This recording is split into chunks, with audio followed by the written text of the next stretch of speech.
Hello बच्चों, आप सभी का हमारे यूट्यूब चैनल में बहुत बहुत स्वागत है। आज हम आप लोगों के लिए टॉपिक लेकर के आए हैं द रिफ्रैक्शन ऑफ लाइट। देखो, द रिफ्रैक्शन ऑफ लाइट ये 10th क्लास वाले बच्चों के लिए भी इम्पोर्टेंट है, क्योंकि उसमें भी पूछा जाता है और ये 12th में तो तुम्हारा है ही।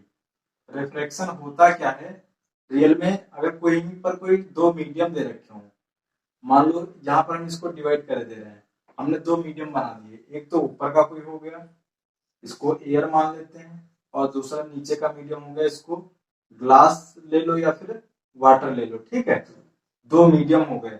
अब उसके बाद ये नॉर्मल हमारा हो गया, यहाँ पर इसको क्या बोलेंगे? ये होगा नॉर्मल। ठीक है, अब इसको एन से रिप्रेजेंट कर दो। अब उसके बाद हमको करना क्या है, यहां से हम देखें कि एक रे आ रही है, एक ये रे आ रही है जिसको क्या बोलते हैं?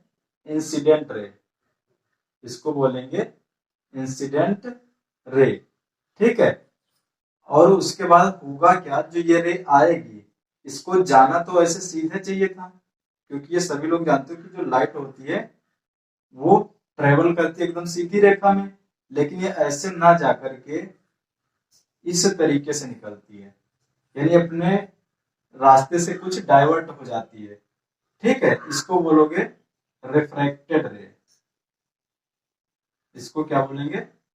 रिफ्रैक्टेड रे। ठीक है, देखो अब हो क्या रहा है, हम देख रहे हैं कि जो इंसिडेंट रे आ रही है वो सीधी ना जाकर के, जब एक मीडियम से दूसरे मीडियम में जा रही तो क्या कर रही, सीधी ना जाकर के अपने रास्ते से कुछ डाइवर्ट हो रही है। दिख रहा है कि नहीं दिख रहा है? और जो ये डाइवर्सन होता है यही रियल में क्या होता है? रिफ्रैक्शन होता है। रिफ्रैक्शन क्या होता है वही तुम्हारे सामने डेफिनेशन दे रखी। The change in direction of light when it travels from one medium to another medium is called refraction of light. यानी जब कोई भी लाइट ट्रेवल करेगी, या कह सकते हो कोई भी रे ट्रेवल करेगी, तो जब एक मीडियम से दूसरे मीडियम में जाएगी तो क्या करेगी, अपने रास्ते से कुछ डाइवर्ट हो जाएगी। यही क्या कहलाता है? रिफ्रैक्शन ऑफ लाइट कहलाता है। अब उसके बाद देखो, इनके बीच में दो एंगल बनते हैं। एक एंगल ये बनेगा, ठीक, जो कि नॉर्मल और इंसिडेंट रे के बीच का होगा, इसको क्या बोलेंगे? आई। दूसरा एंगल ये वाला बनेगा, इसको क्या बोलेंगे? आर। ठीक है, अब देखो यहाँ पर जो रिफ्रैक्शन होता है इसके कुछ लॉज भी होते हैं, मतलब दो रूल बताएंगे रिफ्रैक्शन के। एक तो पहला वाला क्या कहता है कि जो इंसिडेंट रे होती है और रिफ्रैक्टेड रे होती है और नॉर्मल, ये तीनों सेम प्लेन पे होते हैं। क्या होता है? एक तो इंसिडेंट रे तुम्हारी जो हो गई इंसिडेंट रे, ठीक है, उसके बाद में रिफ्रैक्टेड रे, दूसरी कौन सी हो गई? Refracted and normal. ये क्या हो गया? नॉर्मल। इन सबको लिख सकते हो are same plane, are same plane.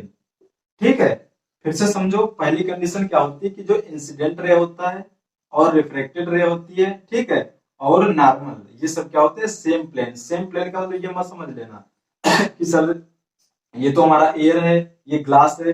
अरे भाई, एयर ग्लास जरूर, लेकिन ये प्लेन तो पूरा एक ही होगा, जिसको सतह बोलते हैं, कि सतह तो पूरी एक ही लेकर के चल रहे हैं ना। तो इसीलिए लिख सकते हो incident ray, reflected ray and normal are same plane. ठीक है, ये सब कैसे हैं? सेम प्लेन पे हैं। उसके बाद देखो, नेक्स्ट कंडीशन जो दे रखी है, नेक्स्ट कंडीशन क्या होती है? जो एंगल दिख रहा है, ठीक है, इंसिडेंट रे के बीच का आई, और दूसरा एंगल कौन सा है? ये आर है। इन दोनों एंगल का जो साइन होगा, ठीक है, ये उसमें पढ़े होगे मैथ में साइन, तो इन दोनों एंगल का जो साइन होगा वो कैसा होगा? एक रेशियो में दे रखा होगा। यानी कहने का मतलब क्या, इसको लिख सकते हो sine i upon sine r. ये हो जाएगा sine i upon sine r is equal to constant. ठीक है, ये तुम्हारा सेकेंड लॉ हो गया। इसी को स्नेल लॉ भी बोलते हैं। जो सेकेंड लॉ है रिफ्रैक्शन का, इसी को क्या कहते हैं?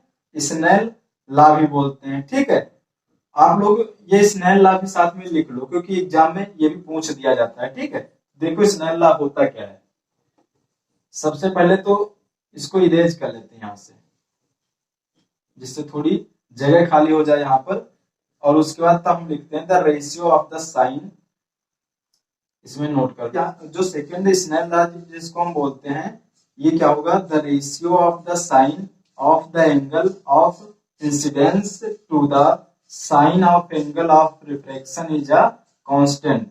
इसी को लिखेंगे साइन आई अपॉन क्या हो जाएगा, sine r is equal to constant. Constant को हम एन ले सकते हैं यहाँ पर, ठीक है। ये हमारा स्नेल का रूल हो गया। चाहो तो आगे इसको लिख भी सकते हो, this is also known as Snell's law of refraction, ठीक है। देखो यहाँ पर हमारा जो पूरा टॉपिक है द रिफ्रैक्शन ऑफ लाइट, ठीक है, ये कंप्लीट हो चुका है। आप सभी लोगों को उम्मीद है कि अच्छी तरह से समझ में आ गया होगा कि रिफ्रैक्शन ऑफ लाइट क्या होता है। रिफ्रैक्शन ऑफ लाइट में सब लोग जानते हो कि कोई एक रे एक मीडियम से दूसरे मीडियम में जाती है तो अपने मार्ग से कुछ डाइवर्ट हो जाती है, यही क्या कहलाता है, रिफ्रैक्शन ऑफ लाइट कहलाता है। उसके बाद में कुछ इसके एग्जांपल्स एक दो देख लो तो और ये अच्छे से समझ में आ जाएगा। देखो यहाँ पर हम एक एग्जांपल ले रहे हैं। ये एग्जांपल हमारा दे रखा है, व्हाई डू स्टार्स ट्विंकल, यानी जो स्टार होते हैं वो टिमटिमाते क्यों हैं, तारे क्यों टिमटिमाते हैं। तो इसका आंसर जो होगा वो हमारा यही होगा, रिफ्रैक्शन ऑफ लाइट। तो इसको हम क्या लिखेंगे, the twinkling effect of stars is due to the atmospheric reflection, यानी जो तारे टिमटिमाते दिखाई देते हैं वो क्यों, ये जो हमारा रिफ्लेक्शन होता है, और ये रिफ्लेक्शन कहाँ होता है, एटमॉस्फेयर में होता है, ठीक है। उसी की वजह से तारे हमारे टिमटिमाते हुए दिखाई देते हैं। तो हमारा क्वेश्चन है व्हाई डू स्टार्स ट्विंकल, तो ये क्या लिखोगे, the twinkling effects of stars is due to the atmospheric refraction, यानी तारे क्यों टिमटिमाते हैं, तो तारों के टिमटिमाने का कारण क्या होता है, एटमॉस्फेरिक रिफ्रैक्शन होता है, यानी जो वातावरण में हमारा अपवर्तन होता है, रिफ्रैक्शन होता है, उसी की वजह से तारे टिमटिमाते हुए हमको प्रतीत होते हैं, यानी ऐसा फील होता है कि तारे टिमटिमा रहे हैं।